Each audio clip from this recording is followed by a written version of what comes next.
오늘 아침 하나님께서 저희들에게 주시는 말씀은 우리 신약성경 73면 마가복음 11장 20절에서 25절까지의 말씀입니다. 신약성경 75페이지 마가복음 11장 20절에서 25절의 말씀을 제가 봉독합니다. 하나님의 말씀을 경청하시기 바랍니다. 그들이 아침에 지나갈 때에 무화과 나무가 뿌리채 마른 것을 보고 베드로가 생각이 나서 여짜오되 라삐여 보소서 저주하신 무화과 나무가 말랐나이다. 예수께서 그들에게 대답하여 이르시되 하나님을 믿으라. 내가 진실로 너희에게 이르노니 누구든지 이 산도로 들려 바다에 던져지라 하며 그 말하는 것이 이루어질 줄로 믿고 마음에 의심하지 아니하면 그대로 되리라. 그러므로 내가 너희에게 말하노니 무엇이든지 기도하고 구하는 것은 받은 줄로 믿으라. 그리하면 너희에게 그대로 되리라. 서서 기도할 때에 아무에게나 혐의가 있거든 용서하라. 그리하여 하늘에 계신 너희 아버지께서도 너희 허물을 사하여 주시리라 하시니라. 아멘. 신앙생활이라고 하는 것은 말 그대로 믿음으로 사는 삶을 말하는 것입니다. 자, 믿음으로 산다. 그럴 때 그 믿음은 어떤 믿음을 말하는 것일까? 기독교에서는 하나님을 믿는 믿음을 말하는 것입니다. 그렇기 때문에 믿음으로 살려고 하면 반드시 하나님에 대해서 알아야 됩니다. 하나님을 모르면 믿음으로 살 수가 없는 거예요. 하나님이 어떤 분인지 그분의 속성도 알아야 되고 하나님은 어떤 생각을 갖고 계신지 또 하나님의 뜻은 무엇인지 그것을 아는 것이 믿음이에요. 믿음의 시작은 하나님을 아는 것으로부터 시작이 되는 것입니다. 그러면 우리가 믿음을 갖기 위해서 하나님을 알아야 되는데 우리가 어떻게 하면 하나님을 알 수 있을까? 하나님은 창조주시고 우리는 하나님의 손에 의해서 지음받은 피조물이기 때문에 하나님과 우리 사이는 질적으로 달라요. 비슷한 게 아니에요. 질적으로 다르기 때문에 인간이 아무리 연구하고 탐구한다 할지라도 하나님을 알 수 있는 길이 없습니다. 하나님은 우리가 연구해서 알 수 있는 분이 아니에요. 하나님 스스로가 우리에게 자신을 보여주셔야만 볼 수 있고 또 보여주시는 것만큼만 우리는 볼 수가 있습니다. 그러면 하나님은 어떻게 자기 자신을 우리들에게 보여주시는가? 하나님의 말씀을 통해서 보여주세요. 그러니까 신구약 성경 66권 가운데 하나님이 우리들에게 보여주고 싶은 것을 다 담으셨어요. 그래서 우리가 하나님을 알 수 있는 길은 성경 외에 다른 길이 없습니다. 그래서 우리가 믿음으로 살려고 하면 열심히 성경을 읽고 또 열심히 하나님의 말씀을 들어야 돼요. 그 길 외에는 다른 길이 없어요. 우리가 말씀을 듣는다. 또 말씀을 통해서 우리가 하나님을 안다. 그런 이야기를 할 때 우리는 쉽게 이렇게 생각합니다. 우리의 머리로 하나님을 아는 것, 내가 이성으로 이해하는 것, 그것을 안다고 생각할 수 있어요. 물론 그렇게 아는 것도 아는 것이지만은 그러나 성경에서 하나님을 안다 그렇게 얘기할 때는 우리의 이성으로 지식으로만 아는 것이 아니라 마음으로 아는 것을 말하는 거예요. 예를 들면 우리가 어떤 사람하고 얘기를 할 때 내가 그 사람 얘기가 무슨 얘기인지 그 내용을 내가 들어서 아는 거하고 그 사람이 무슨 말을 하는지 말귀를 알아들은 거하고는 그것은 다른 얘기잖아요. 하나님의 말씀도 그래요. 하나님이 말씀하실 때 하나님의 말씀하시는 말귀를 우리가 알아들었다. 그것을 흔히 마음으로 이해했다. 그렇게 얘기합니다. 이것을 또 다른 말로는 말씀의 깨달음을 얻었다. 또는 말씀의 은혜를 받았다. 그렇게 얘기를 합니다. 그러면 우리가 말씀을 읽으면서 하나님께서 어떤 말씀의 깨달음을 주셨어요. 하나님은 어떤 분이라고 하는 것을 우리들에게 보여주셨어요. 그러면 우리가 하나님에 대해서 안 만큼, 또 하나님께서 우리에게 보여주신 것만큼 바로 그 하나님을 늘 생각하고 의식하고 사는 것이 믿음으로 사는 거예요. 그리고 하나님께서 내게 하신 말씀대로 순종하며 사는 것이 믿음으로 사는 것입니다. 그런데 우리가 하나님의 말씀으로 산다는 것이 쉽지 않다는 걸 다 알잖아요. 왜 우리는 하나님을 의식하고 살아야 되는데 하나님을 의식하고 사는 것이 그처럼 힘든 것일까? 왜 말씀대로 산다는 것이 그렇게 어려운 일일까? 우리는 여러 가지 이유들을 댑니다. 그러나 가장 근본적인 이유는 믿음이 없어서 그런 거예요. 믿음이 없다는 것은 하나님을 잘 아는 것 같지만은 실제는 잘 모르기 때문이에요. 내가 하나님의 말씀을 많이 아는 것 같지만 사실은 모르기 때문이에요. 여러분, 하나님께서 말씀하신 것을 내가 정말 알면 믿을 수밖에 없고 믿으면 그렇게 순종할 수밖에 없어요. 자, 예를 들면 왜 아담과 이브가 하나님께서 따먹지 말라는 선악과를 따먹었을까? 하나님이 분명히 말씀하셨습니다. 동산에 있는 많은 나무들의 열매들은 너희들이 임의로 따먹을 수 있지만은 동산 중앙에 있는 선악을 알게 하는 나무의 열매는 따먹지 말라. 따먹는 날에는 정녕 죽을 것이다. 분명히 말씀하셨습니다. 그런데 그 하나님의 말씀을 아담과 이브가 믿지를 못한 거예요. 정녕 죽을 것이다. 너는 정녕 죽는다. 하는 하나님의 말씀을 믿었더라면 그걸 어떻게 아는데 따먹을 수 있겠어요? 우리가 순종하지 못하는 것은 믿음이 없기 때문이고 믿음이 없다는 것은 하나님의 말씀을 모르기 때문이라는 거예요. 그 말씀을 우리가 바르게 이해하지를 못한 거예요. 그냥 내 나름대로 생각하고 내 나름대로 이해를 하는 거죠. 그래서 아담이 정녕 죽으리라고 하는 말을 심각하게 생각하지 않은 거죠.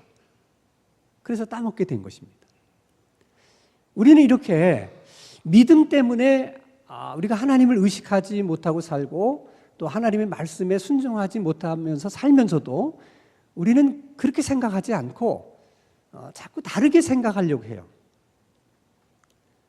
마치 하나님의 말씀대로 산다는 건 처음부터 그건 불가능한 일이고 하나님의 말씀대로 살면 이 세상에서는 완전히 쪽박차기 십상이고 또 하나님의 말씀대로 살면 절대로 인생을 재미있게 살 수는 없다. 그게 다 누구의 생각이에요? 다 우리들의 생각이에요. 그런 생각을 하기 때문에 믿음이 필요하다는 생각들을 못하고 믿음에 대한 열망을 가지지를 못하는 거예요. 여러분, 우리가 믿음을 갖고 살면 정말 인생이 재미없을 것인가? 정말 믿음을 갖고 살면 세상에서 쪽박을 차게 될 것인가? 절대 그렇지 않습니다. 오히려 여러분, 믿음을 갖고 살게 되면 삶에 자신감이 생겨요.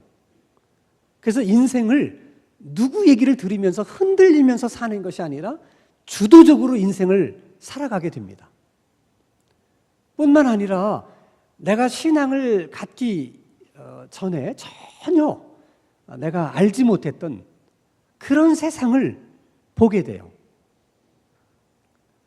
그래서 하나님은 우리에게 믿음으로 살라고 계속 말씀하시는 거예요. 그럼 믿음으로 산다는 것이 도대체 무엇이고 왜 우리는 믿음으로 살아야 되느냐? 이것을 오늘 본문 말씀을 통해서 예수님이 또 한 번 우리들에게 가르쳐주고 계세요. 자, 예수님이 공생의 말기에 어느 날 자기가 십자가에서 죽어야 할 때가 가까이 왔다는 것을 직감하시게 됩니다. 많은 고민이 있었지만은 결심을 하세요. 내가 십자가에서 죽어야 되겠다. 그리고는 제자들과 함께 예루살렘으로 올라갑니다. 예루살렘을 도착한 그날 너무 늦은 시간에 도착을 했기 때문에 하나님의 성전을 한 바퀴 둘러보시고 그 예루살렘에서 멀지 않은 베다니 동네로 내려가셔서 하루를 유숙합니다. 그리고 다시 한번 아침 일찍이 제자들과 함께 하나님의 성전이 있는 예루살렘 성전을 향해서 걸어가세요. 근데 그날 아침에 예기치 못한 일이 일어나게 됩니다. 그것을 마가복음 11장 12절에서 14절에 이렇게 말씀하고 있습니다. 한번 같이 읽겠습니다. 시작. 이튿날 그들이 베다니에서 나왔을 때에 예수께서 시장하신지라 멀리서 잎사귀 있는 한 무화과 나무를 보시고 혹 그 나무에 무엇이 있을까 하여 가셨더니 가서 보신즉 잎사귀 외에 아무것도 없더라. 이는 무화과의 때가 아님이라. 예수께서 나무에게 말씀하여 이르시되 이제부터 영원토록 사람이 내게서 열매를 따먹지 못하리라 하시니 제자들이 이를 듣더라. 예수님이 얼마나 배가 고프셨으면 무화과라도 요기를 해야 되겠다. 그래서 무화과 나무 한 그루를 보고 다가갑니다. 가서 보니까 열매가 없었어요. 그래서 그 나무를 예수님이 저주합니다. 그때 제자들이 예수님이 하시는 말씀을 다 들었다. 성경은 그렇게 기록하고 있습니다. 언뜻 생각하면, 자, 예수님이 무화과 나무 앞에 서서 말씀을 하세요. 제자들은 다 주변에 계십니다. 그러면 예수님이 말씀을 하시면 옆에 있던 제자들은 당연히 그 얘기를 듣게 되는 거 아닙니까? 그건 너무나 자연스러운 일이고 당연한 일인데 그걸 뭐 제자들이 듣더라. 그런 얘기를 할 필요가 있겠습니까? 여기서 제자들이 듣더라 하는 것은 그냥 들었다는 얘기가 아니고 귀담아 들었다는 거예요. 다른 말로 하면 마음에 그 얘기를 담아뒀다는 거예요. 왜 그랬을까? 너무 이상한 일이거든요. 제자들의 입장에서 생각해 보면 지금 예수님이 하시는 이 행위를 이해한다는 것이 쉽지가 않았어요. 자, 배가 고파서 무화과 나무 앞에 왔습니다. 열매가 없습니다. 나무를 저주합니다. 어떻게 보면 예수님이 배가 고파서 열매를 기대했다가 없으니까 그냥 홧김에 그 나무를 확 저주를 해버린 것 같은 느낌이 오잖아요. 아니, 말도 못하는 나무에게 꼭 그럴 필요가 있으실까? 게다가 무화과의 때가 아니었다는 거예요. 그러니까 더더군다나 예수님의 그런 행위가 이해가 안 될 수밖에 없는 거죠. 그렇다면 그러면 예수님은 왜 제자들이 그처럼 이해할 수 없는 그런 일을 예수님은 하셨을까? 제자들이 생각할 때 지금은 무화과철이 아닌데 그러면 그 사실을 예수님만 몰랐을까? 그렇지 않아요, 여러분. 무화과 때가 아니라는 것을 제자들이 알았다면 예수님도 잘 알고 계셨어요. 그럼에도 불구하고 왜 그렇게 하신 것입니까? 예수님은 잘 익은 무화과 열매를 기대한 게 아니에요. 지금은 무화과 때가 아니기 때문에 그런 열매를 기대할 수 없다는 것을 주님은 아세요. 그러니까 너무 배가 고프니까 좀 아직 완전히 익지 않은, 아직 영글지 않은 그런 열매라도 있었으면 좋겠다. 그런 기대를 갖고 갔는데 그런 열매도 없었다는 거예요. 자, 그러면 무화과 나무는 왜 심어요? 무화과를 따기 위해 심는 거예요.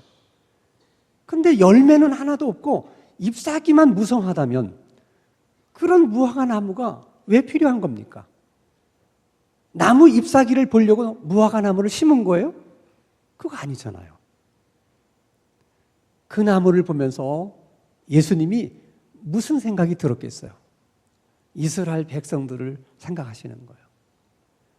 예수님이 이 땅에 와서 하나님의 백성들이 사는 걸 보니까 영락없이 잎사귀만 무성한 무화과 나무와 너무도 흡사한 거예요. 그들은 하나님을 열심히 믿는다고 매일 제사를 드립니다. 하나님 앞에. 제사는 열심히 드리지만 그 제사 드리는 그 일 속에 마음은 없었어요. 그냥 드리라고 하니까 그냥 형식적으로 드리는 거예요. 그들은 나름대로 율법을 열심히 지키며 산다고 애를 썼지만 그 율법을 주신 하나님의 마음, 율법의 정신은 하나도 없었어요. 애당초 그들은 그런 걸 생각하고 싶지도 않았어요. 그냥 열심히만 지키면 된다고 생각하는 거예요. 그러니까 신앙생활을 하는데 정말 잎사귀만 풍성하지 전혀 하나님 백성답지가 않은 거예요. 그러면 그런 하나님의 백성이 이 땅에 있어야 될 이유가 뭐가 있겠어요? 그들의 미래가 어떻게 될 것인가를 주님이 내다보시는 거예요. 제자들이 예수님이 무화과나무를 저주한 그 일을 마음에 두었죠. 그때는 왜 그랬는지를 몰랐을 거예요. 그게 이스라엘 백성들의 모습이라는 것을. 그게 여러분 남의 얘기입니까? 하나님이 우리를 이 땅에 태어나게 하신 것이 우연이겠어요? 하나님이 예수 그리스도의 피값으로 우리를 구원해 주신 것이 우연이겠습니까? 왜 하나님이 그렇게 우리를 구원해 주셨는데 우리에게 기대가 없으시겠어요? 아니, 기대가 없다는 것 자체가 이상한 것이죠. 기대를 가지실 수밖에 없어요. 근데 정말 우리가 그 하나님의 기대처럼 그렇게 우리가 정말 신앙생활을 하고 있는 것일까? 어쩌면 우리들은 나름대로는 열심히 예수 믿는다고 말하고 교회를 다닌다고 얘기하지만은 정말 잎사귀만 무성할 뿐 전혀 열매라고 하는 것이 없는 그런 무화과 나무처럼 적어도 주님이 우리를 보실 때 그렇게 보시지 않을까 하는 두려움이 우리 안에 있다는 거예요. 정말 우리가 구원받은 사람으로서 하나님의 기대대로 살지 못한다면 구원받은 사람으로서 이 세상을 산다는 것이 어떤 의미가 있겠어요? 더 중요한 일은 그 다음날 일어났어요. 그들이 그 다음날도 성전으로 가기 위해서 똑같은 길을 걸어갑니다. 그러다가 베드로가 어제 예수님께서 저주하신 그 무화과 나무가 죽은 것을 보게 됐습니다. 그리고 예수님에게 이렇게 얘기합니다. 마가복음 11장 21절 같이 읽습니다. 시작. 베드로가 생각이 나서 여짜오되 라삐여 보소서 저주하신 무화과 나무가 말랐나이다. 뭐가 생각났어요?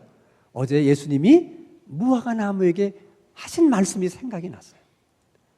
어떻게 해서 생각이 났을까요? 그 말씀을 마음에 담아두었기 때문에 생각이 난 거예요.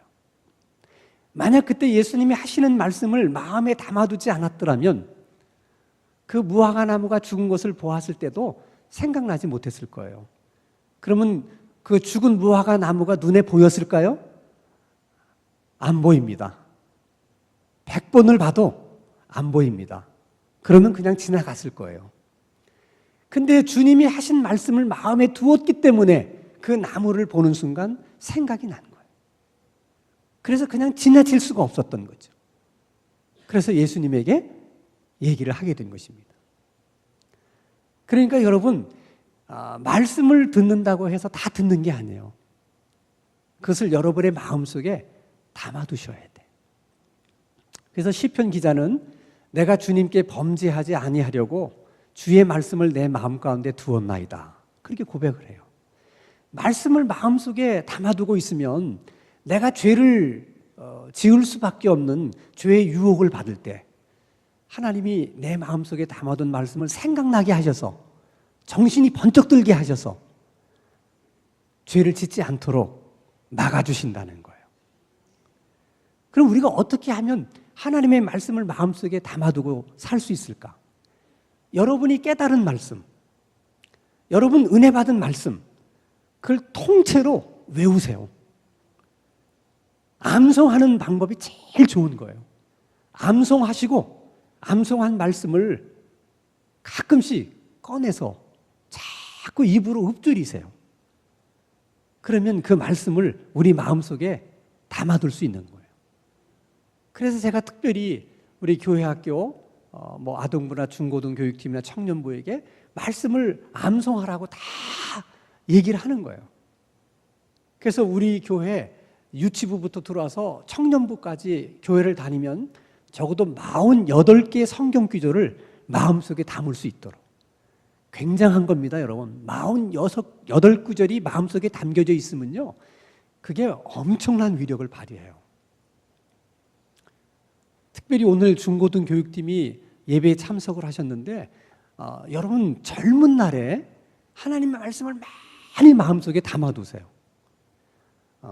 열심히 하나님의 말씀을 마음속에 담아두면 여러분이 앞으로 인생의 여정을 살아가는데 그 말씀이 큰 힘이 될 뿐만 아니라 여러분들이 어디로 가야 될지 모를 때 그 말씀들이 여러분의 인생길을 가이드해주는 너무나도 소중한 말씀들이 될 거예요. 시간이 날 때마다 말씀을 많이 암송을 하세요. 자, 베드로가 예수님에게 예수님, 어제 예수님이 저 무화과나무를 저주를 했는데 정말 무화과나무가 죽었어요. 지금 베드로 딴에는 너무 신기해서 예수님에게 말씀을 한 거예요. 그랬더니 그 얘기를 들은 예수님이 베드로에게 이렇게 말씀을 하십니다. 자, 마가복음 11장 22절 23절입니다. 시작. 예수께서 그들에게 대답하여 이르시되 하나님을 믿으라. 내가 진실로 너희에게 이르노니 누구든지 이 산도로 들려 바다에 던져지라 하며 그 말하는 것이 이루어질 줄 알고 마음에 의심하지 아니하면 그대로 되리라. 하나님을 믿으라. 하나님을 믿는 그 믿음으로 이 산도로 들려 바다에 던져지라 하면 너희들이 말한 대로 그렇게 된다. 너희들이 하나님에 대한 믿음을 가지고 그렇게 믿음으로 말하면 마치 하나님이 산에게 명령해서 바다에 던져지게 하는 것처럼 그런 일이 일어나게 될 것이다 하는 거예요. 근데 우리는 그렇게 될 거라는 생각이 안 들어요. 그러니까 아멘도 잘 안 하잖아요. 해도 속으로 해요. 왜 그런가? 예수님의 말씀대로 하면 우리에게 그런 믿음이 없기 때문에 그래요. 근데 여러분, 기적이라고 하는 것이 인간의 편에서 보면 항상 신기한 거야. 근데 하나님의 편에서 보면 그건 너무나 일상적인 일이고 자연스러운 일이에요. 그래서 예수님이 많은 기적을 행하시지만 한 번도 왜 이 기적이 일어나는지, 어떻게 해서 이런 기적이 일어나는지를 설명하신 적이 없어. 왜? 예수님에게는 그게 하나도 이상한 게 아니니까. 왜 그럴까? 그 원리는 간단합니다. 자, 여러분, 우리가 살고 있는 이 세상이 언제부터 있었어요? 하나님이 창조하셨을 때부터 있게 된 거예요. 처음부터 이 세상이 있었던 게 아니에요. 태초에 하나님이 천지를 창조하시니라. 하나님이 만드셨기 때문에 있는 거예요. 그럼 하나님이 이 세상을 어떻게 만드셨어요? 창세기 1장 3절에 태초에 천지를 창조하시니라 빛이 있으라 하시니 빛이 있었더라. 다 말씀으로 창조하신 거예요. 하나님은 이 세상을 말씀으로만 창조하신 것이 아니라 이 세상을 또 말씀으로 통치하시고 다스리세요. 그래서 하나님이 말씀을 하시면 모든 피조물들은 그 말씀을 따르게 돼 있어요. 말씀에 순종하게 돼 있어요. 그게 다 우리 눈에는 기적으로 보이는 거예요. 예를 들어 여러분, 우리가 살고 있는 이 지구는 23.5도 기울어진 채로 빠른 속도로 자전을 하면서 또 태양을 공전을 해요. 얼마나 빠른 속도로 공전을 하는지 모릅니다.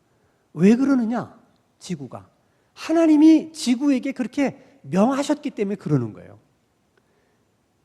그래서 일정한 궤도를 우리가 상상할 수 없을 만큼의 빠른 속도로 공전을 하는데 지구가 만들어진 그날부터 지금까지 한 번도 그 궤도를 단 1cm도 이탈한 적이 없어요. 왜? 지구는 하나님이 말씀하신 대로 100% 순종하고 있기 때문에 그래요. 이 세상은 다 하나님이 말씀하신 대로 모든 피조물들이 순종하고 있기 때문에. 왜 우리가 그런 것들이 이상하게 생각이 드는가? 그것은 우리가 합리적인 사람이고 이성적인 사람이고 우리가 똑똑해서 그런 것이 아니라 우리가 하나님 앞에 불순종하며 살기 때문에 그래요. 하나님께서 창조하신 피조물 가운데 하나님의 말씀에 불순종하는 피조물은 딱 하나입니다. 인간들이에요. 인간들은 끊임없이 하나님의 말씀에 불순종하고 살아요. 하나님 앞에 불순종하며 사는 인간이 순종하는 무화과나무를 어떻게 이해해? 주님의 말씀에 순종해서 잔잔케 되는 바람과 바다에 대해서 어떻게 이해가 돼? 우리가 합리적이기 때문에 이해가 안 되는 것이 아니라 우리가 불순종하는 사람들이기 때문에 이해가 안 되는 거예요. 우리도 무화과나무처럼 하나님이 말씀하신 대로 따라 살고 그 말씀대로 100% 순종하게 되면 내가 그렇게 순종해 보면 무화과나무가 왜 순종하는지 어떻게 순종하는지 다 이해가 돼요. 그래서 그것은 하나도 기적이 아니에요. 정말 일상적인 일인 거예요. 그래서 예수 믿는 사람들의 삶 속에는 기적이 늘 일어나야 돼요. 그걸 이상하게 생각하면 안 돼요. 하나님이 하시는 일은 다 기적이거든요. 당연히 하나님을 믿는 사람들은, 그 믿음으로 사는 사람들은 그런 기적이 있어야 되는 거예요. 늘 그걸 기대하면서 그렇게 사셔야 돼요. 왜 우리가 믿음의 말을 하지 못하는가? 주님은 믿음으로 말하면 그렇게 된다고 말씀하시는데 믿음이 없어서 그런 거죠. 그럼 어떻게 해서 그런 믿음의 말을 가질 수 있는가? 그것을 예수님이 이 말씀을 하면서 베드로에게 기도와 연결을 시키세요. 이게 참 중요한 거예요. 어떻게 하면 우리도 주님처럼 그런 믿음의 말을 할 수 있을까? 그 대답이 기도에 있는 거예요. 그래서 마가복음 11장 24절입니다. 같이 읽습니다. 시작. 그러므로 내가 너희에게 말하노니 무엇이든지 기도하고 구하는 것은 받은 줄로 믿어라. 그리하면 너희에게 그대로 되리라. 무엇이든지 기도하고 구하는 것은 받은 줄로 믿으라는 거야. 그럼 믿는 대로 된다는 거야. 그러니까 기도하고 구하는 것은 믿으라 하는 것은 다른 말로 말하면 기도할 때는 믿음으로 기도하고 믿음으로 기도한 것은 그대로 이루어진다고 또 믿으라는 거예요. 그러니까 여러분 기도라고 하는 것은 믿음으로만 해야 돼요. 그래서 기도는 믿음으로 하는 말이에요. 그리고 믿음으로 하지 않는 말은 기도가 아니에요. 그래서 언제나 우리가 기도를 한다는 것은 믿음으로 말하는 것이기 때문에 기도 생활을 열심히 하게 되면 믿음으로 말하는 것이 훈련이 돼요. 훈련이 돼. 자, 그러면 그것을 어떻게 훈련하는가? 자, 제가 설교 초반에 말씀을 드렸죠. 믿음이라고 하는 것은 하나님을 아는 것이다. 거기서부터 믿음은 시작된다. 그랬기 때문에 말씀을 들으면서 여러분이 은혜를 받았다든지 깨달은 것이 있으면 그 말씀을 붙들고 기도를 하셔야 돼. 믿음으로 하나님께 말을 해야 돼. 그러다 보면 정말 여러분들이 믿음으로 기도한 대로 응답이 있고 기도가 이루어지는 것을 보게 돼요. 그러면 거기서 확신이 생기는 거야. 그러면 더 큰 것도 믿음으로 기도하게 돼요. 이것이 계속 반복되다 보면 어느 순간 믿음으로 말하는 것에 대한 자신감이 생겨요. 그러면 기도할 때만 믿음으로 말하는 것이 아니라 어느 순간부터 귀신 들린 사람에게도 믿음으로 말하게 되고 질병에 대해서도 믿음으로 말하게 되고 내 자신에 대해서도 믿음으로 말하게 되고 내 인생의 많은 문제들에 대해서도 믿음으로 말하게 되는 거야.